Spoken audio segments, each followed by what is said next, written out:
La frase número 8 de la oración modelo que es el Padre Nuestro es, y no nos metas en tentación.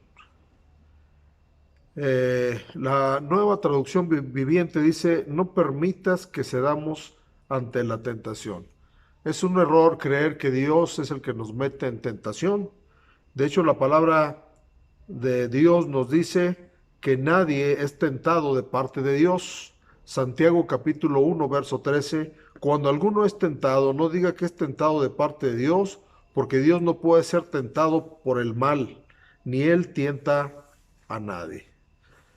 Entonces, ¿qué pasa con la tentación? ¿Por qué somos tentados?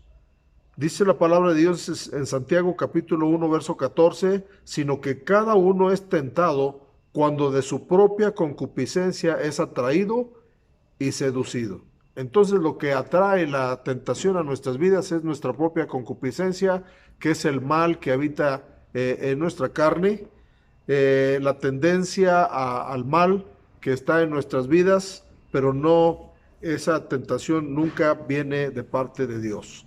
Dios tal vez lo permita porque recordemos que nuestro Señor Jesucristo fue tentado, porque el ser tentado no es pecado, el pecado es caer en la tentación. Dice Mateo capítulo 4, verso 1, entonces Jesús fue llevado por el Espíritu al desierto para ser tentado por el diablo. Entonces el mismo Jesús fue tentado, entonces quiere decir que no es pecado ser tentado, el pecado es caer en la tentación, por eso esa petición al Padre de decir no nos metas en tentación. Ninguna tentación es invencible, es decir, ninguna tentación va sobre nuestra naturaleza, más allá. Tenemos que clamar al que nos ayuda a salir de la tentación. Dice Primera de Corintios capítulo 10, verso 13, no nos ha sobrevenido ninguna tentación que no sea humana, pero fiel es Dios, que no os dejará ser tentados más de lo que podéis resistir, sino que dará también juntamente con la tentación la salida para que podáis soportar. Y luego dice Hebreos capítulo 2, verso 18, pues en cuanto él mismo padeció siendo tentado, es poderoso para socorrer a los que son tentados.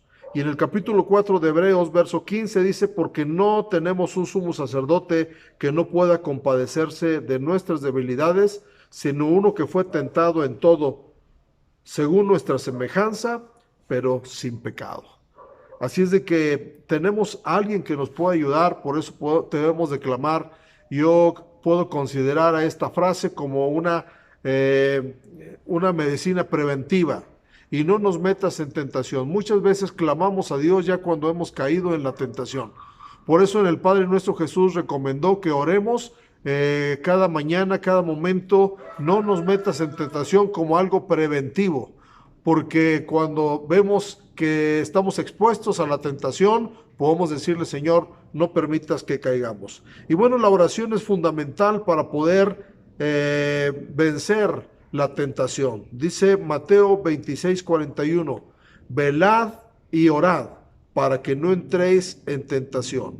El espíritu a la verdad está dispuesto, pero la carne es débil. Es decir, nadie en su deseo de agradar a Dios desea caer en tentación, pero tenemos que entender que la carne es débil, por eso tenemos que orarle al Señor y decirle, no nos metas en tentación.